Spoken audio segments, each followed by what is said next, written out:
And welcome once again to Community Viewpoint. I'm John Pollock, your host for this segment. I'm here with Jennifer Fanning from the Pahrump Valley Fire and Rescue, is the proper wording? Yes. And you're in admin there? Admin, yes. Okay. Well, it's the it's beginning of December, and I didn't forget to call you at the last minute this time. But we're going to be talking about fire safety for Christmas. Of course, it is late because the stores put up their things that they're selling before Thanksgiving, before Halloween. Yeah. Oh my God. But anyway, this is the proper time of the year for what we're talking about here. So one thing we should talk about, let's get the trees out of the way first. Do you have a real tree or no? I have an artificial tree. So do we, yes. It's a lot easier, a lot safer. Yeah. And you don't have to go out looking for new ones and find out if there's a squirrel inside of it or something. But anyway, let's talk about some of the things we have to look forward to or look to the tree and make sure it's safe. We had a picture of that. It's a little blurry, so it's not you. Oh, that looks better. So we're looking for a tree that was not too old and dry. Make sure it's green. And if the needles start coming off, that's a bad sign. Yeah, it means the tree's dried out. And if you get trees that were cut down, you usually want to get the ones that have that you can cut a little bit off the bottom, and they usually give you a little substance over there to be absorbed by the trees. Correct, also. Yeah. Make sure your animals in the house don't drink the water. That's another issue that we have too. Lights are important. Yeah, lights are very important. We want to make sure when we're decorating the tree or even our outside lights that there's no frayed, that there's no wires exposed. If there are, do not use those lights. Throw them away and get new ones. We also want to be careful when we're plugging multiple lights into each other. The newer lights that are LED are meant to put multiple strands together, but the older lights that have, like the glass bulbs and things like that, you have to be careful when you're stringing multiple strands of those together because you can overload the circuit. And you don't want to increase the circuit by putting two of these together. Correct. Power strips, because if they say 10 amps, that's not additive if you put two together. So only use one, because that's all it's rated for. You're not going to get more amperage out of that if you put two of them daisy chained together. And a lot of the lights nowadays are 5 volts, correct, which are the LEDs, so you're able to use a lot more.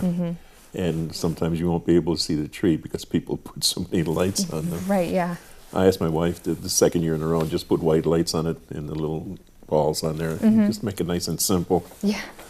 So, what should we talk about next?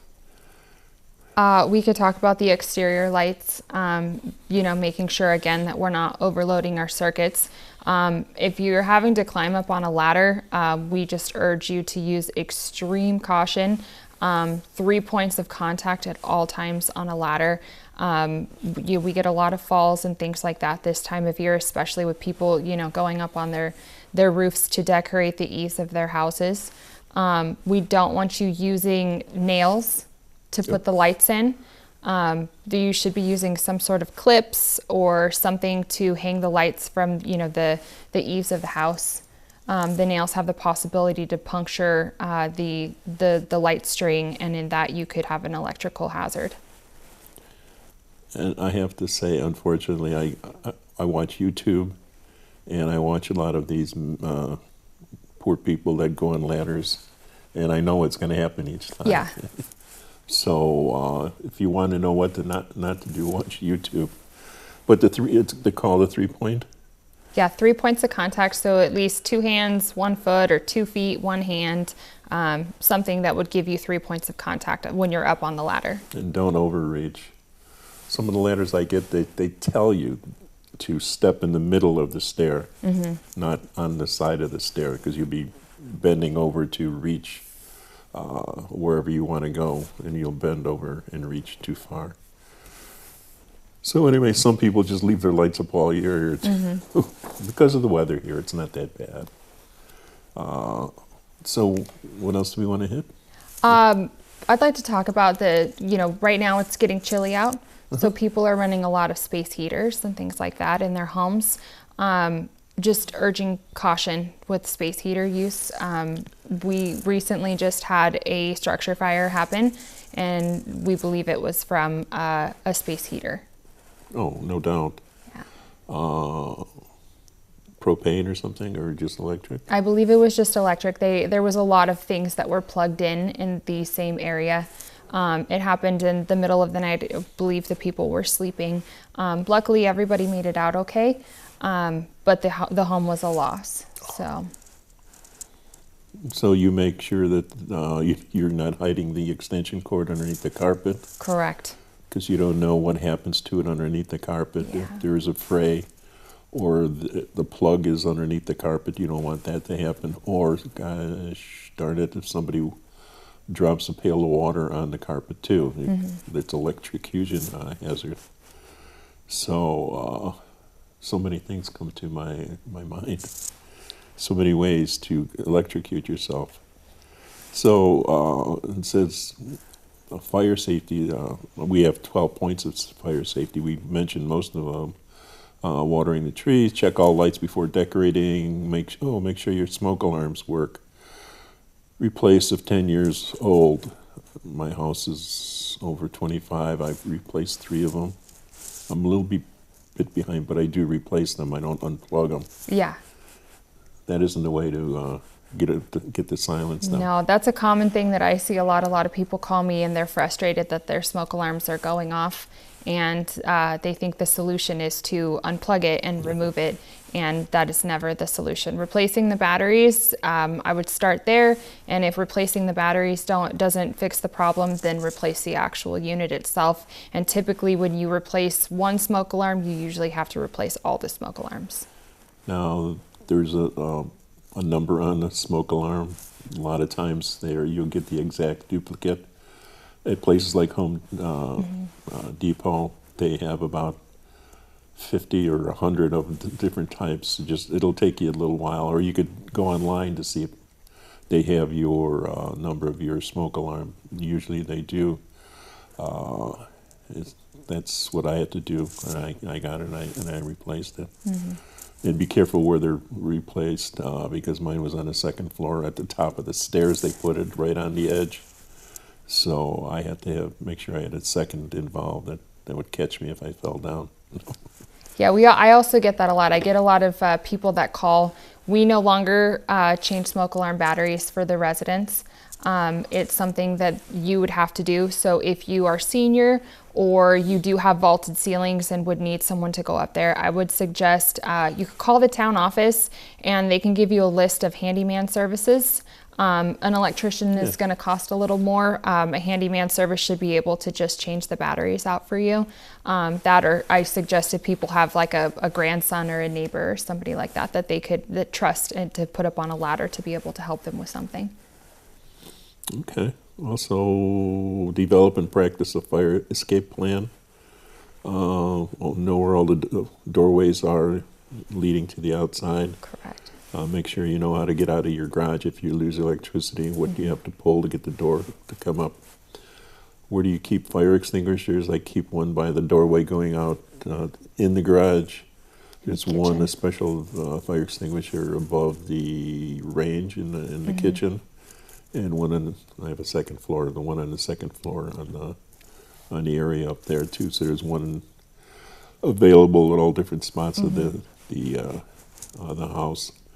But you'll have to get to it quick and do the job quick because they don't last that long. It's only your first line of defense. Correct. Yeah, it's to get you out the door. Yes. So avoid using real candles. Go flameless. Instead, we've had shows on here. I believe we talk about not having candles, period. If you leave the room blow out the candle. Make sure there's a plate under it that'll catch the falling wax. Correct. I'm picturing past shows too. I didn't bring any paper with me, the wrapping paper, because that is so thin. It's like kindling. It'll go up just before you know it. So don't have any of that near the fireplace if you have a fireplace, or where you have your candles and whatnot. Plus, they have candles, electric candles that look like regular candles nowadays. Keep matches and lighters out of the kids' reach. Watch what you heat. Pay attention to your cooking. Encourage smokers to smoke outside. That's not an issue. If under the influence of alcohol, avoid cooking and smoking. Well, yeah, but you have to tell people that too. Yes. What else do we have here? Purchase time. Oh, timers is important too. If you're going away for the holidays, don't go on social media and tell everybody you're going away. No. And if you know something's coming with Amazon, make sure that your neighbor is there to pick it up for you, because they come 7 days a week. So they have no holidays, unfortunate. Those poor people. What else possible? Avoid daily routines. There's things like that. You could find that on your own on these sites. For this one's from out in San Diego. Oh, Security and Patrol. Oh, San Diego, yes. They have fires out there too. But any last words? No, the NFPA's website has a lot of, also they have a lot of safety tips on there.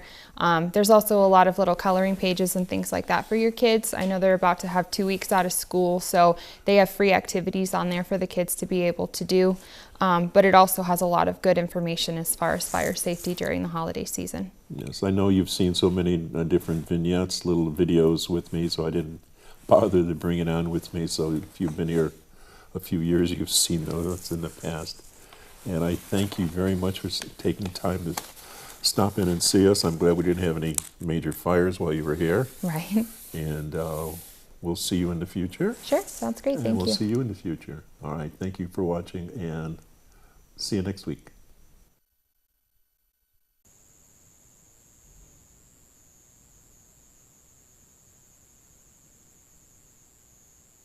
Hello, my name is Heather Freeman.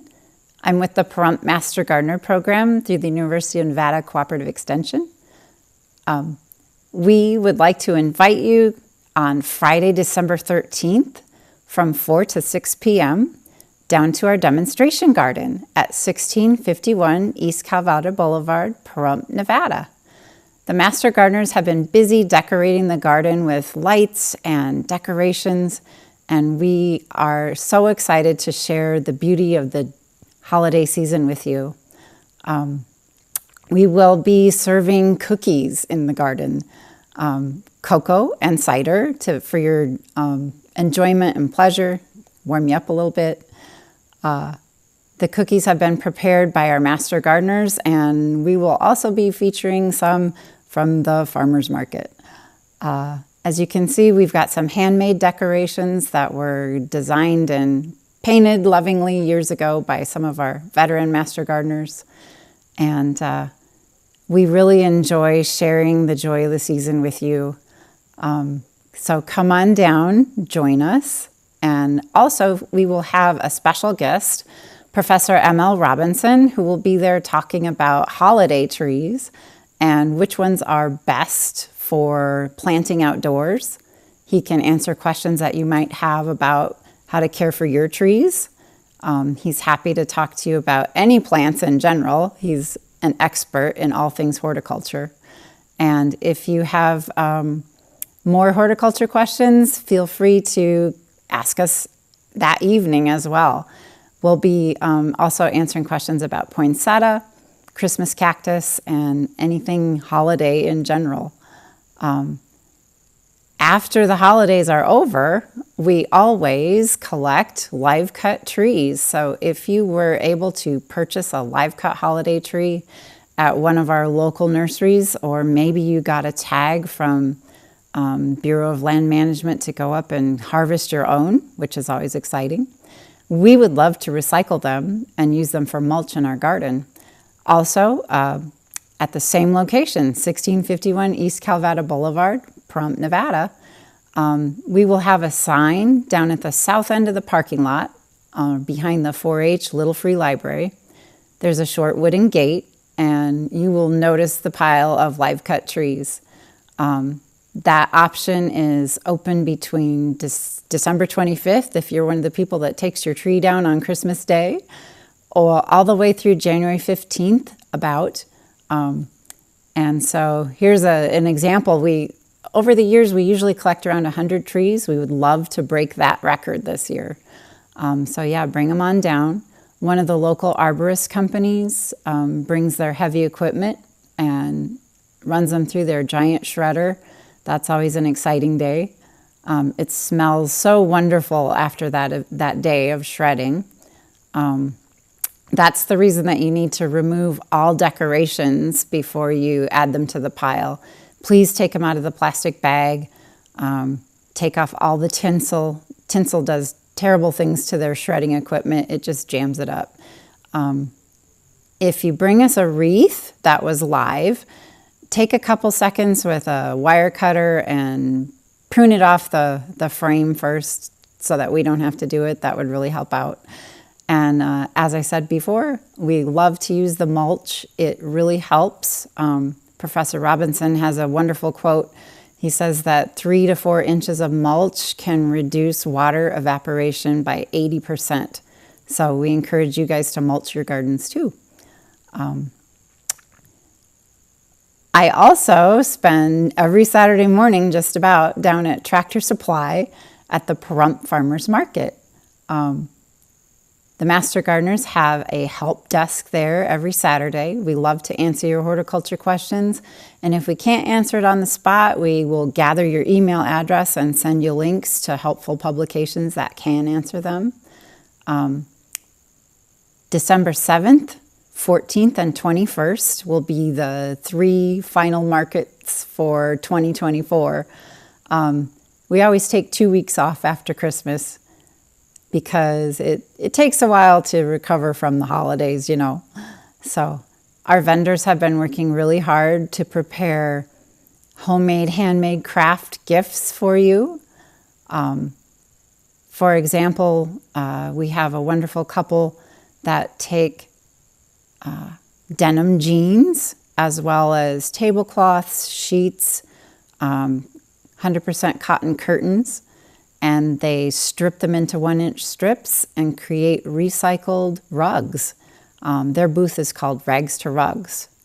We have a new vendor this year, Tiny Boy Crafts, who is able to create wonderful artwork from nothing more than sticks and stones. You'll have to check out her booth. It's very cute. She paints rocks, and one of her featured creations is little birds sitting on a stick. It's just very, very cute. As you can see, the scarf I'm wearing, we have lots of crochet and knit items for sale.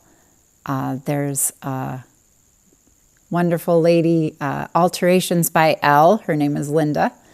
She creates mittens out of old sweaters. So you might have thought that a politician was the first one to feature those. Nope, she'd been making them for about 5 years before you saw that on TV.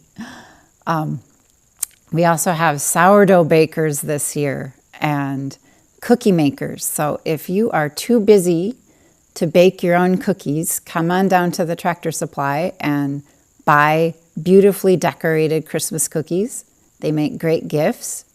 You can use them as place card settings on your holiday table. And let's see, what are some other things we sell down at the farmer's market? Oh, handmade, homemade soap. Using only the finest, best ingredients and nothing that you can't pronounce. So they're safe to use. They even make some for sensitive skin. So if you tend to have rashes and things, you could come on down and try our handmade, homemade soap. Let's see. Handcrafted yard signs. We have a stone carver who will take just about any design and create something beautiful for your yard. He specializes in address signs that you can place by your mailbox so people know where you live. We have also a crumpet baker. If you love all things British and UK, come on down and buy a bag of handmade, homemade crumpets from Pam Stratton. They're just delicious. They're better if you take them home and toast them and add your own jam. Oh, which, by the way, we have some jam and syrup and jelly makers. You can choose whatever flavor you'd like. They make some very interesting creations. Flavors like Mountain Dew. Let's see, what else? Oh, we have pet treat bakers. Peanut butter cookies for your pets. There's another one that makes minnow treats, and she says her dogs actually prefer it more than her cats. Let's see, what else do we have? Handmade Adirondack furniture. So if you are looking to decorate your patio this season, come on down and buy some custom-made patio furniture. We also have smaller crafts. We have jewelry makers that have created some just beautiful designs out of silver and crystals and stone. Unique, one-of-a-kind things that you cannot buy in a catalog. You won't find it on Amazon. And you'd be supporting your local neighbors. So all the money stays here in Pahrump. Your neighbors and friends that create handmade gifts that you can give others. Let's see. So just to recap, Friday, December 13th, over at the Pahrump Demonstration Garden at 1651 East Calvada, from 4 till 6 p.m., we'll be serving cookies, cocoa, and cider in the garden. Our celebration of trees and lights, we'll also be talking about holiday trees and which ones you can plant in the ground, which ones need to stay in your house as a house plant. After that, we will have a tree recycling event that will be ongoing, collecting trees from December 25th all the way through January 15th. And one of the local arborists will be coming by with his crew and chipping equipment to shred that up to use for mulch in the garden.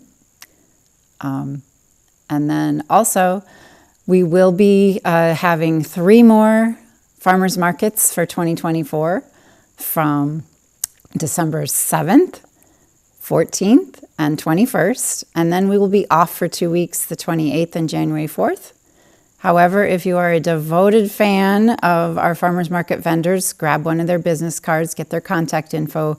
If they make something and they're willing to meet up with you somewhere, I'm sure they'd be happy to supply your sourdough or baked good needs. And I believe one of our produce vendors will be open through the holiday season.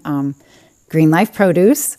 Their address is 6641 Hawkins Way. And if you know where they are, you can find them. It's the corner of Thousand Air and Homestead Road.